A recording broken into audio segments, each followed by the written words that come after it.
You are in the ring with Hector Colon, 7-time national boxing champion turned nonprofit president and CEO.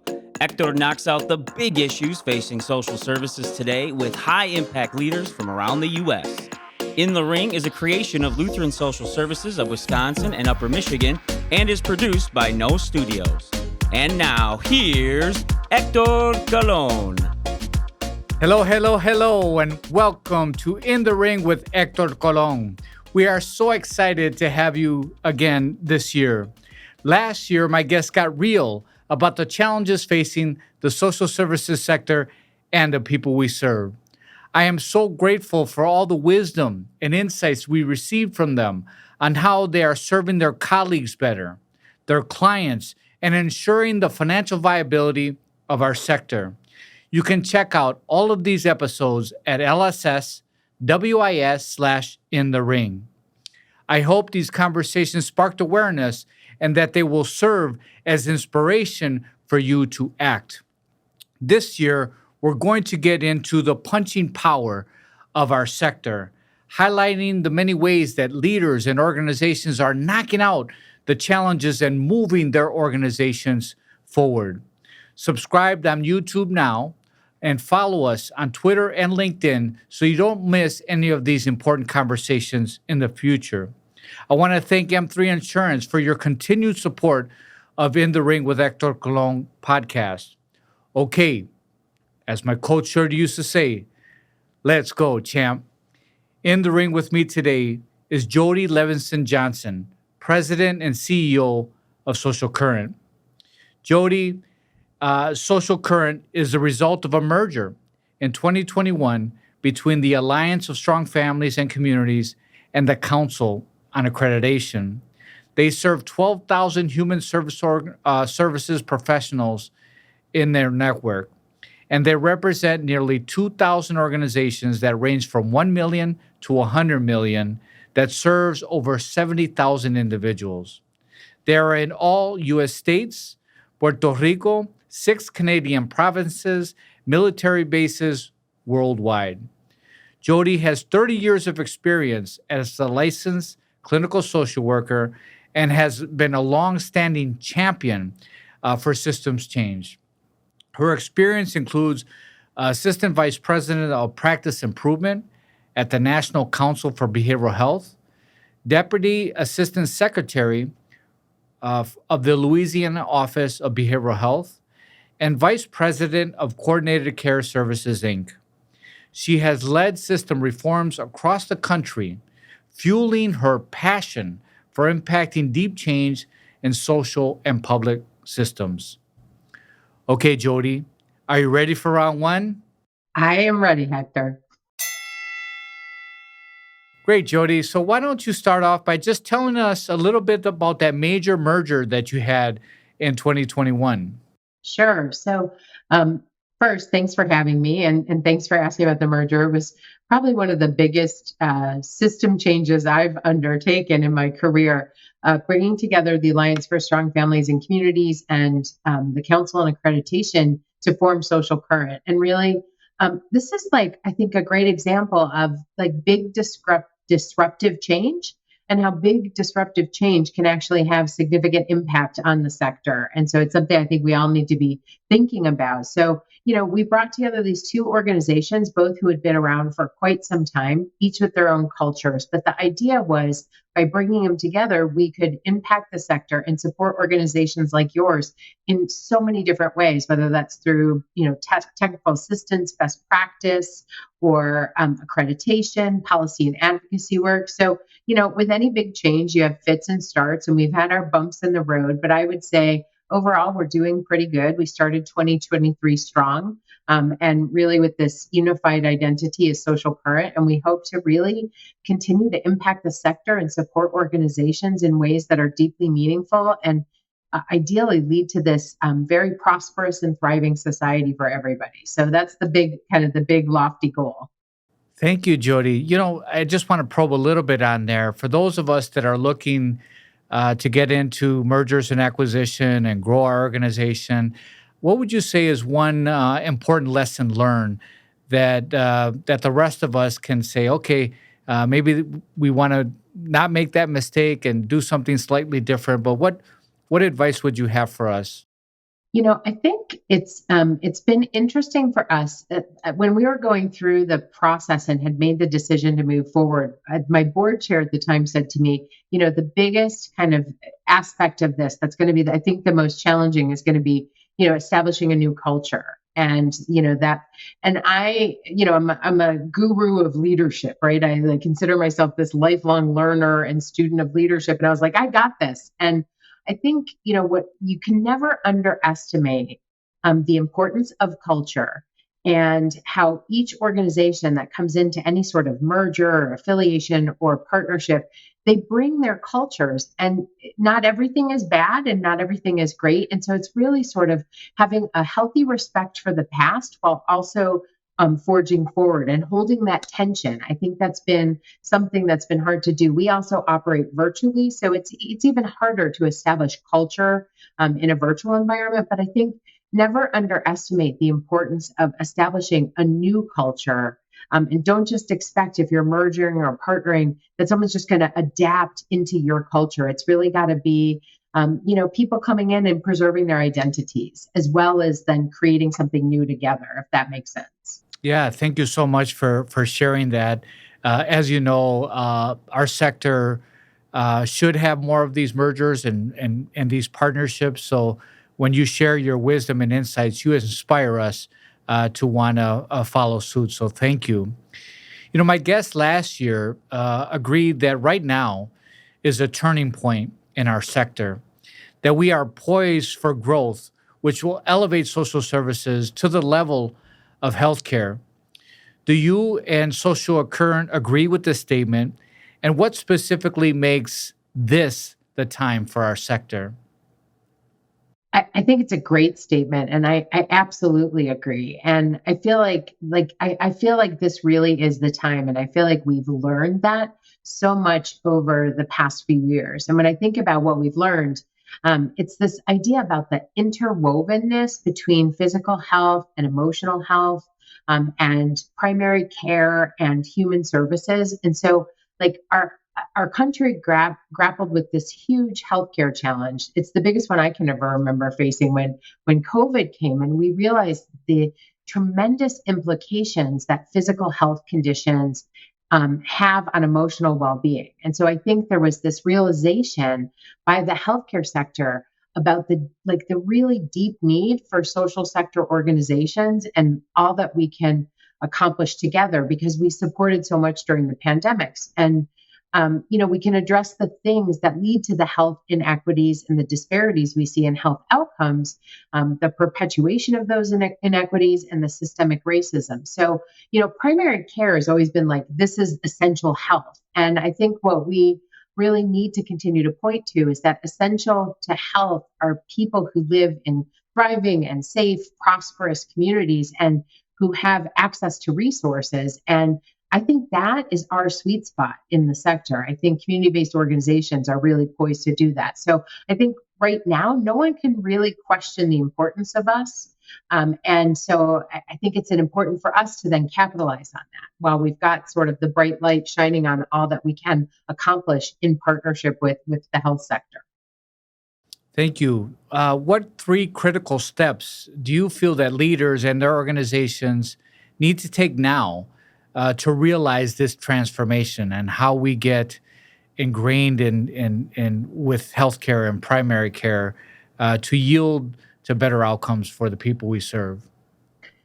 It's interesting. It's hard to come up with just three, because you say that I'm like, oh, I got about 20. But what I think, I have spent a lot of time thinking about this, and actually did some research about how people and leaders address environments that are constraining. And one of the primary things that came out of that research, and also just in my experience, is like one of the biggest important things that people can do is think about partnerships and about relationship development. So I sort of touched on that when you asked about the merger, but I think it's this idea that we can do more and we can be more effective when we work in partnership with others. And I also think it's really important for us to be thinking about how we partner with those who have lived expertise, and how we really co-create and we sort of level the playing field and we shift power so that it isn't just the professionals, and I put that term in quotes, but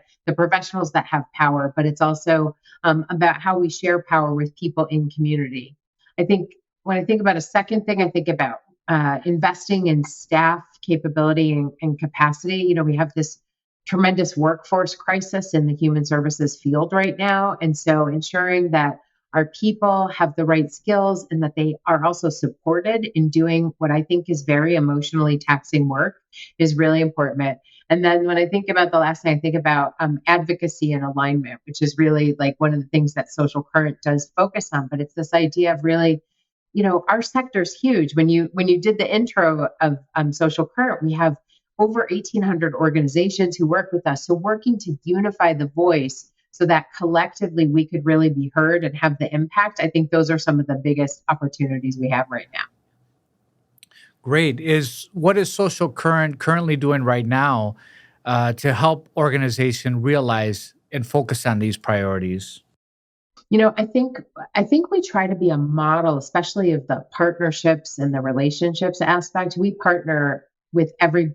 So in so much of what we do. So like when we engage in our policy and advocacy work, we're doing that as part of many coalitions because we realize that like us standing alone is one thing, but us standing in partnership with other large organizations in the sector are really important. So we work with the National Council of Nonprofits. We work with independent sector. We work with Leadership 18 that I know Lutheran Services of America is a part of as well, really trying to unite and unify to move the needle on the things that are really important to us. And then, I think about we learn from all of you. And so in all that we're doing, I don't think Social Current wants to be in the seat of we know all. And what we know is that we are research-based, that we are field-informed. And so it's all of the experiences that you and other organizations like you have that help us to then bring a voice maybe to DC. And so I think about that partnership and that relationship and how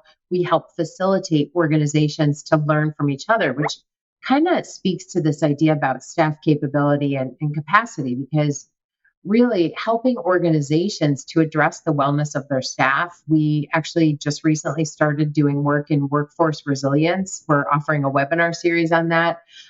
And we're doing actually a couple learning collaboratives for one national organization for all of their affiliates who said, can you help us really focus on workforce resilience and supporting our staff? And so we're launching these cohort-based opportunities where organizations can learn with us. They can learn from each other. And again, that kind of ties to that partnerships thing. We don't have all the answers, but a lot of you have different answers specific to your communities that you can cross-fertilize. So we're trying to facilitate that to help you support your own workforce. I think the other thing we've been doing is we've been doing a lot of work with organizations supporting their work on their equity, diversity, and inclusion activities and their journey. And so we're helping organizations to increase their knowledge base in those areas and to really think about how they can embed equity, diversity, inclusion in their cultures. And then I also think about our accreditation work where we have standards, and our standards, unlike other accrediting bodies, are free and available to the public. They're up on our website. You can access them.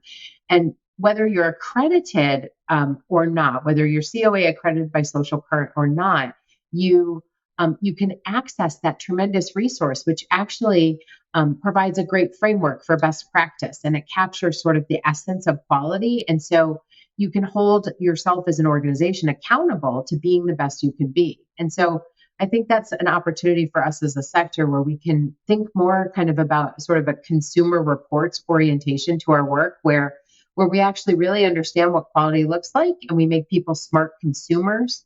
It's always been so striking to me that if I want to buy a car or a washer or a dryer, I can read everything about that, get ratings from a zillion people, know which is the best, but yet there's not something comparable in human services. And I think accreditation is probably the closest thing we have to that. And so we should leverage that a bit more intentionally. And then on the advocacy front, I know we're going to talk more about that, but we're doing a whole bunch in that area. to really think about how we can work with organizations across the sector to get our voice together, whether that's to reauthorize funding streams or to increase appropriations. We have a government relations team that's ready, willing, and able to help all organizations to strengthen their impact, whether it's at the state, local, or federal level. Great. Thank you so much, Jody. And there's a lot of punching power in your modeling those priorities. So I think that was very powerful how you shared that and how I have seen that. And the other powerful aspect of your network are the members. And I know that I have learned so much from so many of them. Us just getting together and sharing best practices and what we've done. It's really engaging and exciting to be a part of that powerful network. So thank you. That completes round one. Yay. In round two, we're going to discuss how social service organizations are innovating, merging, and providing our sector's value through outcomes. But first, a word from our sponsor. Supporting your employees is more than a paycheck and 401k. It's just a fact. People today are at a higher risk of experiencing mental illness, housing insecurity, and substance abuse. Do you know the health of your employees, your communities? How can you step up your benefits to better address their well-being? M3 Insurance helps businesses see beyond basic benefits and support employees where they live. It's a meet them where they are approach that LSS delivers to their clients every day. M3 and LSS offer real solutions to now commonplace realities that strengthen employees and inspire communities to thrive. Test your employee benefit strategy now by going to m3ins.com. Okay, Jody, are you ready for round two? Ready. All right. Great. So on your website, it says together with thousands of social services sector leaders, we will activate the power of the social services sector to create a unified, intrepid, just, and purposeful network. So clearly partnerships are part of that. How are partnerships different in our sector today compared to how they were 10 years ago? You know, it's interesting because I start to think about, gosh, I don't even know what was going on 10 years ago. It's amazing how time flies. But what I think about really is partnerships 10 years ago, I think were less essential. I think people had, gentlemen's agreements. It's sort of not the best term. They had gentle persons agreements, handshake kind of deals. And I think now partnerships are taking a bit of a more formal or structured approach. It's sort of the idea that you can recognize what each of the respective partners' strengths are, and each of them brings strengths together in service of that. And so you might be more formal in asserting, well, you're good at this and I'm good at this, so we're going to work together to achieve a certain outcome. I feel like that's become a bit more common in terms of in the past 10 years, the formalization of that. Okay. In what ways has COVID or equity, diversity, and inclusion affected growth in partnership? I think there's so many possible ways to think about that, but I think really COVID demonstrated to all of us again that we're stronger together. That if we work alongside one another and we have a common vision, we can accomplish a lot more. I feel like COVID broke down some of those more historical barriers that tended to hinder us as a sector. And they allowed us to sort of realize how we could all come together and work because we each have this unique and important role to play. So I think about, really trying to get vaccine information out to organizations or to people, to communities. Hospitals necessarily, healthcare settings weren't necessarily achieving that, as well as community-based organizations. And so we started to think about how do we capitalize on each other's strengths. I also think the focus on EDI really has reminded us that we don't, and like there's just no way we could have all the answers ourselves. And so we need to be willing to listen to the voices of others, bring others to the table, and capitalize on the fact that people are credible messengers with different audiences.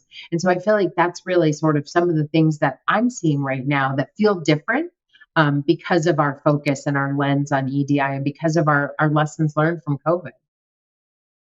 That's great. Yeah, there could be opportunities. There's smaller organization that specializes in equity, diversity, and inclusion, and you could partner with that organization, and instead of maybe trying to create your whole new equity, diversity, and inclusion initiative or team.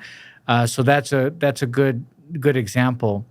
What would you say is the preferred form of partnership to date? Is it collaboration? Is it legal partnership? Is it a merger, an acquisition?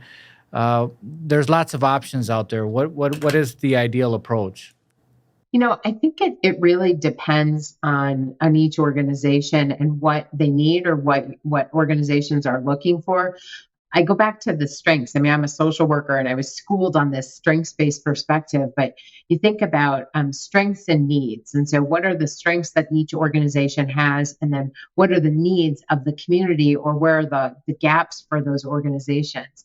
I've seen all kinds of arrangements work. And I think what's important is thinking through how we ensure that there's this very diverse and rich network that's inclusive of bigger, more well-established organizations, as well as smaller grassroots organizations, maybe those that are ethnic or community specific. I don't feel like we can afford to lose either. And so I think it really depends on the circumstance and what the community's needs are. That's a good point. Do you see the health systems developing the capacity to address the social determinants of health, something that our sector are experts in and have been in for a very long time? And do you see this as duplicative of the work of our sector and what we can provide and are providing in this space? I think if I want to look at this as, again, going back to sort of my strengths orientation, I think this could present one of our biggest opportunities as a sector and a big opportunity for partnership, because I think it could be duplicative if we let it. What we know is our organizations, those in our network, organizations like yours, they've been doing social determinants work forever, even before we had the name social determinants, when it was called just basic needs, or whatever the phrase of the day was. We've been doing that as a matter of course for as long as we've been around. And so I think we can be viable and, I would say, a necessary partner to health systems. And so I think, like, addressing social determinants, that's our DNA. And so I think health systems are going to be better and stronger for it if they didn't like reinvent the wheel, and if they instead worked on figuring out with us how to finance and support our ability to meet their people's social determinant needs. They could spin up their whole separate business if they want, but what I would argue is, don't do that. Instead, use the credible local human service organizations who know communities, know resources, and can partner with you, do it effectively and efficiently without, I think, a heavy lift, because that's what we do. And I think that the biggest thing in here is we need to be paid for that work. That shouldn't be work we just do for free. So, and I think sometimes that's where the sticking point is how does that work get paid for? We're seeing more creative strategies for financing that social determinants work, which is encouraging to me.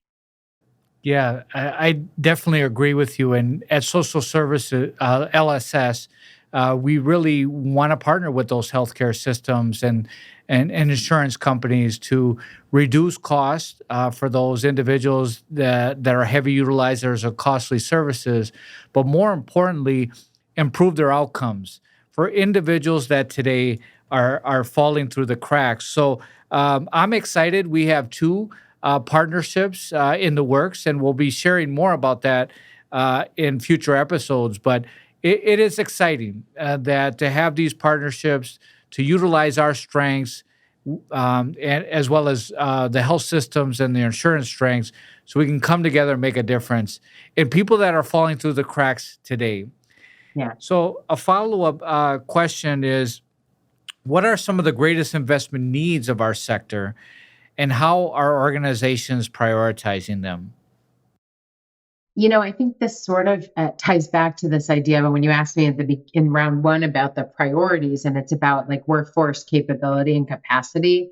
When I think about one of the greatest needs right now, it's leadership and it's workforce development, and then I also think, of course, secondarily about ensuring positioning so that we speak and have impact. But when I think about leadership and workforce development, I think about even my own experience. Like you rose through the rank in a community-based organization just because you were a good clinician and then you were a good supervisor, whatever. And I was fortunate in that I got leadership development and an investment because our community had a grant to do supervisory and leadership development. But most folks don't get that. And so I really think we need to invest in our staff. We need to be sure that we understand what it takes to do that job well. And then I also think we need to hire for that or train for that. We can't just expect people to kind of grow skills out of nowhere. And I think about this all the time. I also think about what does it take to do good work? And so when I think back on direct care work where I started, I think most folks who come into the sector, you get that entry level job. I actually had my first job working in residential care with children and youth. And so what did I need to do that job? When I look back, I needed to be empathic. I needed to be clear. I needed to be able to like set limits and boundaries and then stick to them. And then I also had to have this sort of willingness to learn by doing, because I certainly didn't know what I was doing when I started. And so does that require a college degree, which is often some of the credentials that we put on stuff like that? And quite honestly, I don't think my bachelor's in psychology prepared me for that job. But I think people who have parented, for example, like they know how to do that. They know how to do it better than I do because I haven't parented. So like, what are our qualifications for jobs? And then how do we develop people once they're in some of those entry level roles? So I think that's one of the areas, as I really think focusing on growing people and helping them to develop the skills that they need, and really offering opportunities for trajectories that include support. It's not just we'll throw you into a job and hope you sink or swim. And then I think the other area that I think folks should be prioritizing is really how do we mobilize and have impact? And so, we need the help. When I think about social hurt, we need the help of this huge network to mobilize across and within each organization. So we have this huge workforce. It's not just you and me, Hector. It's all the team that surrounds us. And so how do we get all those people mobilized at all levels? CEOs, direct care staff, administrative staff, the finance folks who maybe they're in this work for a reason. They work for mission-oriented organizations. And how do we help them to know about key policy opportunities and that they can take action? Because I think if we really mobilize the collective staff of our entire network or those who are supporting a particular issue, we could really have impact and it could change the way that things work today. That's sort of my big feeling about that. I agree. And that's very important. We're stronger together. Our voice is amplified when we're speaking with one voice. So clearly, that's a big opportunity for us and something that I know you're trying to do through Social Current. That completes round two. In round three, we're going to discuss the ways that Social Current is advocating for our sector and the people we serve. We're going to talk about policies and legislation.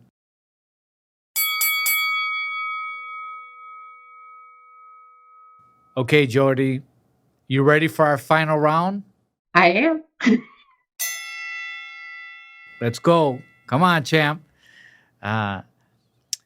In what ways are your advocacy efforts helping our sector realize its potential? I think right now we're really thinking about and we're working on a lot of different things. So one that's really been top of mind for me right now and is considering how we can be more proactive as a sector in working towards more fair and equitable contracting. So what we know is there's this workforce crisis, and we know we need to pay a living wage. And we have so many people, and I've heard from so many organizations in our network we have all these good-hearted, mission-oriented people who are leaving our sector and they're going to work at places like McDonald's or Target. And let me be clear, I'm not slamming McDonald's or Target. I think they're fine places to work.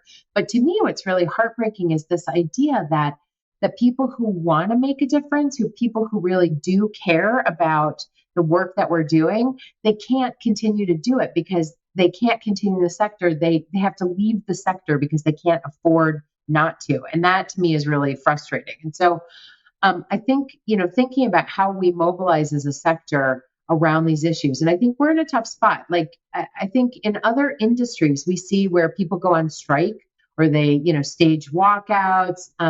And if there's like not enough revenue to cover expense. And so I think, here in ours, like we can't just do a strike. If we decided to walk out on work, then people's lives would be at stake. And so how do we really make the point that the continued inequities, that the challenges we have with contracts and payments really impact the quality of the work? And so I think what's hard is if you turn away from a contract or an agreement that doesn't cover your full costs, which I think we should probably do more of.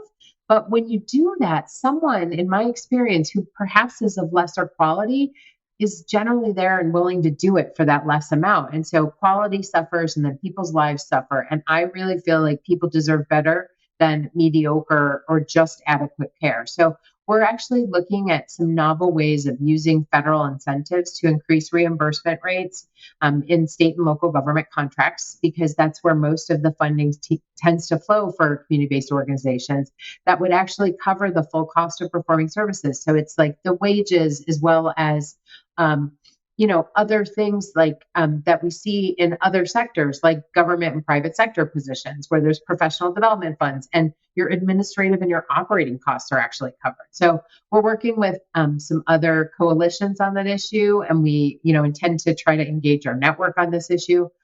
We're also looking at things like the universal charitable deduction, making that permanent because that really benefits our sector, trying to make sure that there's a robust and equitable distribution of federal dollars to the sector to compensate for the increased demand that we're seeing. There's so much emphasis right now on the declining mental health of our country, and so we really need to invest then in organizations that support the improving mental health for the people who live in our country. So we also think about the employee retention tax credit. We're also thinking about affordable childcare because that's a barrier to people coming to work if they can't afford to pay for childcare to come work because their wage doesn't even cover it. So those are some of the things we're thinking about. And I think, we really are working, going back to this idea about partnerships, we're really thinking about how we can cultivate mutually beneficial relationships between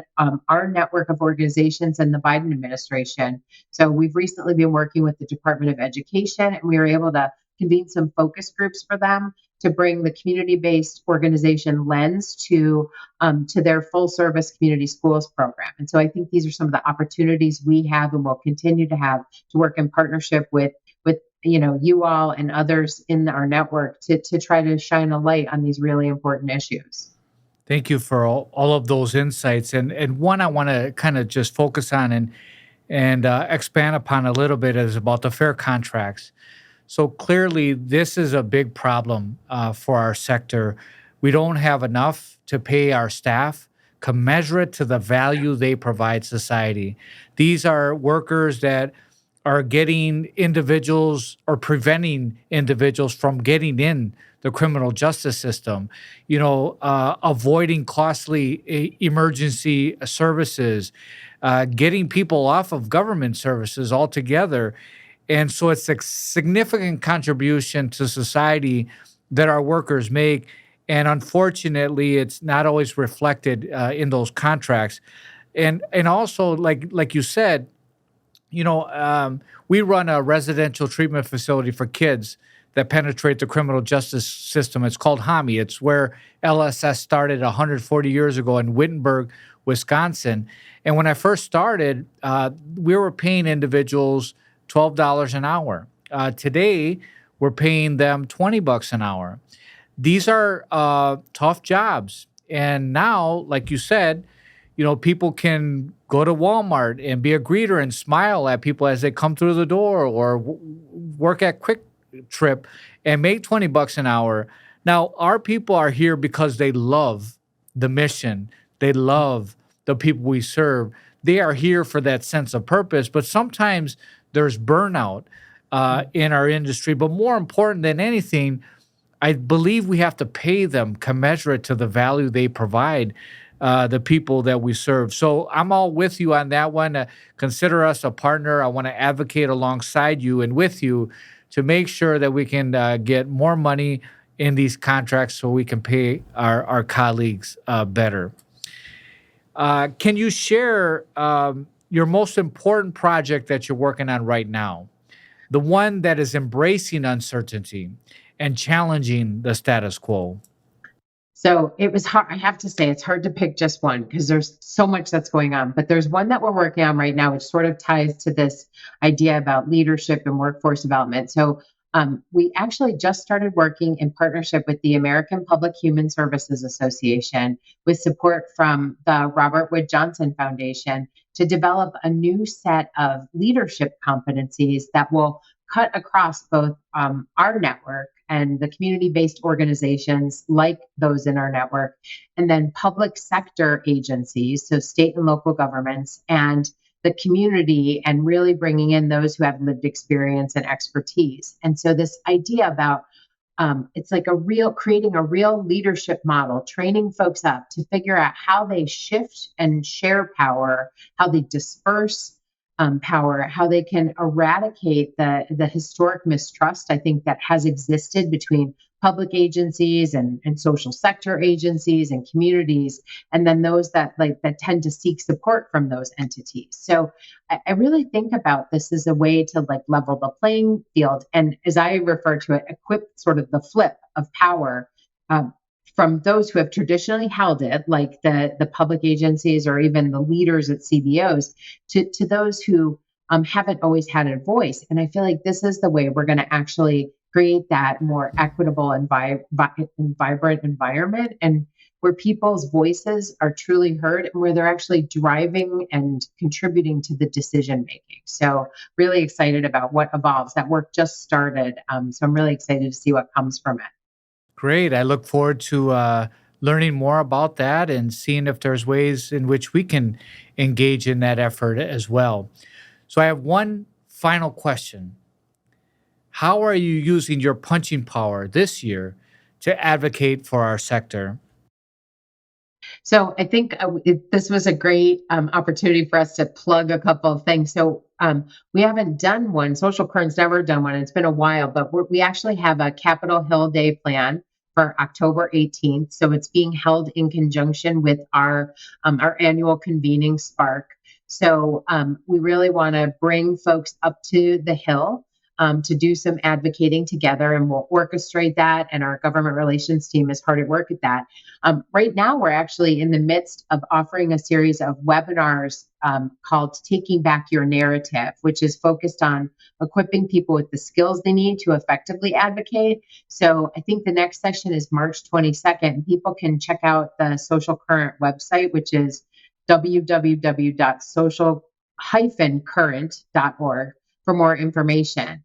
And we also have a team and a leader over our government affairs work who's really ready, willing, and able to support organizations to develop their advocacy muscles. So we'll continue, us personally, to be in DC and on the Hill, at tables where we can shine the light on the importance and the criticality of our sector. But we also are going to create more opportunities for organizations like you, Hector, to be doing that with us and to really challenging us and the kind of the continued systemic inequities that we face in society today. Great. Thank you so much. And I really look forward to being a part of that, being on the Hill with you and doing the doors and making the case for our sector. And there was one other issue that I'd like to share is, how there's disincentives for individuals to work, those individuals that we serve. Maybe they have a disability and they require, I'm going to give you an example. Okay. My brother-in-law, who suffered a very bad car accident when he was 18 years old. Today he's 50. He was supposed to be dead. He was in a coma for months. Finally, he woke up, but he had a stroke, so half of his body was paralyzed. He can no longer speak, but he's fully functional. He's in his house. He's independent. He wants to be out there working, but he can't work because if he did, they'll take away his food, that liquid food that's necessary to give him the nutrition that he needs. But this guy should be a taxpayer. It's for his own health and well-being. It's good for our country and other taxpayers that we allow everybody to work that wants to work. So just know that I'm really hyped up about this and want to join you and others across the country in fighting for common sense legislation that doesn't prevent the individuals we serve from working. So that concludes our show here today, Jody. Thank you so much. You were a true knockout. You are a blessing in our sector, and we're so lucky to have you. And I look forward to strengthening our relationship to do more things in the years to come. Thank you. Thank you, Hector. Really happy to be here. That was truly a knockout. Again, thank you, Jody, for being on the show with me here today. You know, she started off by talking about her own merger with the Alliance of Children and Strong Families and Communities. And one of the lessons learned, because I asked her what was one of those lessons learned that we should take into consideration as we are developing these partnerships and wanting to venture into mergers and acquisitions. And she really focused on culture, that both organizations might have their own cultures, but there might have to be a new culture that evolves, that embraces both organizations. So she highlighted that as something being very important. And I agree, that makes a lot of sense. When we talked about why is this the time for our sector to really thrive and really elevate at the level of healthcare. And she said that COVID really played a major role in that, where physical care and emotional well-being was really at the forefront of everybody's mind, and the inequities of systems and individuals receiving access was really amplified, which really roles us as the sector that can handle and address those inequities and improve access and help with healthier outcomes for the people we serve. And then I asked her about priorities. She mentioned partnership, investing in staff capacity. If we don't have, the right staff with the right capacity and training, we aren't going to be able to operate with excellence. So we need our colleagues, we need them prepared and trained. And she also talked about advocacy and alignment, bringing our sector together to advocate in unified voice and strong voice. And I agree with that. We talked about how partnerships looked today, how it looks today compared to 10 years ago. And she mentioned that it was less formal 10 years ago. Maybe it was a handshake, but now it's more formal. You have attorneys and contracts and that are much more sophisticated today than they were in the past. And when coming together with other organizations, she mentioned how it's important to look at your strengths, your weaknesses, and where you have those gaps. And by coming together, you can address those gaps and be a stronger organization together. And she also mentioned about how, addressing the social determinants of health, which is something that nonprofit, the social services sector has been doing forever, is a real opportunity to collaborate with healthcare systems and insurance companies to address those individuals that are falling through the cracks today, those individuals that are heavy utilizers of costly services and have poor outcomes. How can we collaborate with the healthcare systems to address those needs, to improve those outcomes, and to reduce the costs? She mentioned, like, I asked her, where do we need to invest right now? And she mentioned leadership, workforce development, both of which relate to people. We need people. We need strong people. We need sharp people.